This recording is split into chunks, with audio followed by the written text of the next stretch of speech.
Il y a un problème là que j'essaie de comprendre, fatiguée, je n'arrive pas à comprendre. J'ai beaucoup d'amis qui ont lancé des applications et je connais aussi beaucoup de jeunes qui ont lancé des applications ou bien alors des jeunes qui ont eu à créer des applications pour des personnes, mais malheureusement ces applications-là passent incognito, soit ne sont pas vraiment utilisées, soit ne génèrent vraiment aucun revenu. Du coup, on se demande vraiment concrètement ce qui se passe. Pourquoi est-ce que les applications que nous créons n'ont pas, n'ont pas l'évolution naturelle qu'elles devraient avoir, c'est-à-dire soit augmenter son nombre d'utilisateurs, parce que ça, le nombre d'utilisateurs fait vraiment partie du PKI, comme on dit souvent, c'est l'indice vraiment, c'est l'indicateur de performance de plus souvent des applications. On regarde le nombre d'utilisateurs et le nombre d'utilisateurs actifs, ceux qui participent à l'application, que ce soit si c'est un réseau social, qui sont actifs sur les réseaux sociaux, si c'est une application de marketplace, c'est-à-dire ils vont placer des orders, ils vont placer des transactions.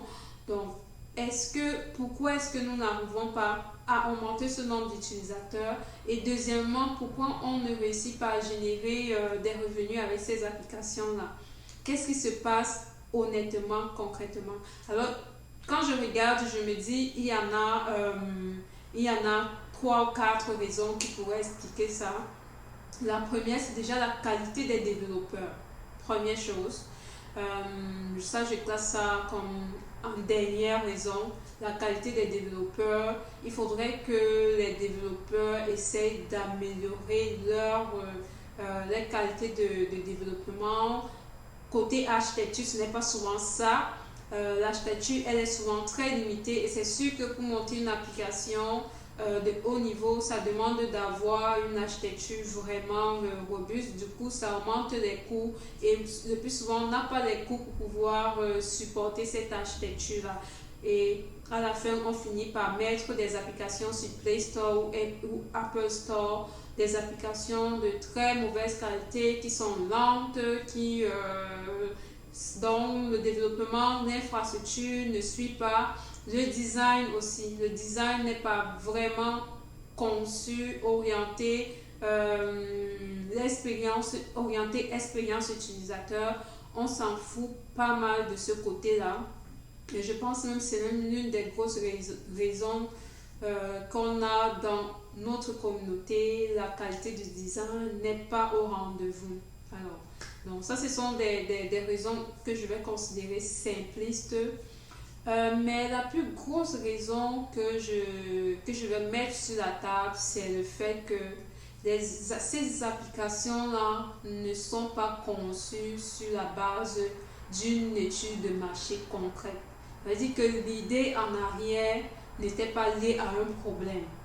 Alors, lorsque l'idée n'est pas, excusez-moi, lorsque l'idée n'est pas liée à un problème, là, on est en train de se foutre le doigt dans, je sais pas, on est en train vraiment de se perdre là parce que l'idée en fait d'une application, c'est de pouvoir résoudre un problème. Et beaucoup de ces applications là, le plus souvent, sont des applications sur des applications qui existent déjà, comme la messagerie, les réseaux sociaux. Ce sont des trucs qui existent déjà. Alors, si tu veux venir concurrencer ces applications-là, il va te falloir bien plus que ça. Il va te falloir bien plus que de vendre le fait que ce soit un truc qui embrasse la culture africaine ou camerounaise. Donc, ça ne résout pas vraiment un problème. Je pense que c'est peut-être le problème principal. Quels sont les problèmes que nous avons réellement? Quelle est l'étude du marché que vous avez faite? Est-ce que ce problème-là est vraiment un problème dont les gens, les personnes qui l'ont aimeraient vraiment résoudre?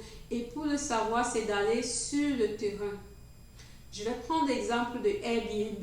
Airbnb est une application de marketplace qui met en relation des personnes qui ont besoin d'un logement court séjour et des gens qui ont des logements qui sont vides et qui aimeraient rentabiliser leurs revenus. Alors, on met ces deux en relation et ça nous donne un marketplace appelé Airbnb qui se retrouve, je pense il y a Airbnb en Afrique, même au Cameroun, il y en a, mais ils ne sont pas popularisés. Mais côté Canada, États-Unis, Occident, c'est bien popularisé. Alors, Airbnb naît d'une idée très folle. Je vais très bien raconter l'histoire. Alors, les fondateurs de Airbnb, c'était des jeunes qui voulaient lancer leur start-up. Et un jour, bon, ils ont essayé plusieurs trucs, ça n'a pas marché à New York. Et un jour, ils se sont décidés d'aller à Californie. Et à Californie, ils devaient participer à une conférence. Et ils arrivent en Californie et ils n'ont pas d'endroit où rester. Et c'est comme ça que là vient l'idée de faire un bread and breakfast. Bread and breakfast, c'est quelqu'un qui va dans sa maison vous louer une petite partie de sa maison. Ça peut être un canapé pour que vous passiez la nuit si vous n'avez pas d'endroit où passer la nuit. Donc, ils avaient décidé de faire un bread and breakfast, c'est-à-dire aller proposer ce service-là et aussi de proposer des services de café à tous ceux qui venaient pour des conférences. Donc, c'était beaucoup plus même un service qui devait être orienté pour des séminaires, des gens qui viennent à des séminaires et qui ont besoin d'un endroit pour dormir, pour prendre un café, un truc comme ça. Donc ça, c'est l'idée principale. Ensuite, l'idée, elle a germé et ils ont décidé de la rendre grandiose. Donc ça a pris énormément de temps, le projet ne marchait pas, mais pour que le projet puisse vraiment démarrer, qu'est-ce qu'ils ont fait? Ils sont allés sur le terrain. Ils sont allés sur le terrain, les fondateurs même sont allés sur le terrain. Ils ont interviewé les différents utilisateurs, les exposer le problème pour comprendre vraiment quelle est la problématique et à quel point le problème les tenait à cœur, la résolution du problème les tenait à cœur. Alors, ça c'est ce que nous, on ne fait pas. Combien de personnes qui ont ces applications-là sont déjà allés sur le terrain et ont fait une pareille étude du marché? Je ne pense pas que cela a été fait. Du coup, le fait de lancer une application sans avoir fait vraiment une étude du marché pour savoir vraiment si les gens sont intéressés à résoudre un problème et surtout de la manière dont vous la présentez. Si vous ne faites pas cette étude, il y a de fortes chances que votre application va passer incognito. On ne connaîtra absolument pas si elle existe ou pas. Alors le troisième point, encore plus important que le fait de trouver l'idée idéale, c'est le financement. Donc pour lancer une application, honnêtement, ça prend beaucoup d'argent pour faire le marketing. Parce que tu as besoin d'être connu, tu as besoin vraiment de sortir du lot de toutes les applications de Apple Store, bien de Play Store. Comment pouvoir le faire si vraiment tu ne mets pas une politique de marketing à tous les niveaux. Et malheureusement, je pense qu'on n'a pas vraiment ce pouvoir-là d'investir 20 millions, 50 millions pour ces politiques de marketing. C'est clair que pour lancer une application, si tu es un développeur, ça ne te prend absolument rien. Tout ce que tu as besoin, c'est ton ordinateur, une connexion, et voilà. Tu peux lancer l'application, tu trouves un hébergeur, voilà, tu héberges. Mais comment te faire connaître? Ça, c'est le nœud du problème. Et beaucoup de nos startups ont ce problème-là. Et ça aussi, c'est un problème que j'ai. Alors, comment est-ce que vous pensez que nos startups qui créent des applications, qui créent des produits, des services, que ce soit même des applications e-commerce, comment est-ce qu'elles peuvent faire pour se démarquer, pour sortir du lot? Il y a plusieurs personnes que je connais qui ont des applications, qui ont des sites d'e-commerce et qui vendent, mais qui ne sont pas très connus. Il a suffi que Jumia arrive et prennent toute la place. Pourtant, avant elle, il y avait déjà des personnes qui faisaient ce travail-là. Ça veut dire qu'il y avait un apport financier en fait qui mettait la concurrence hors de leur chemin.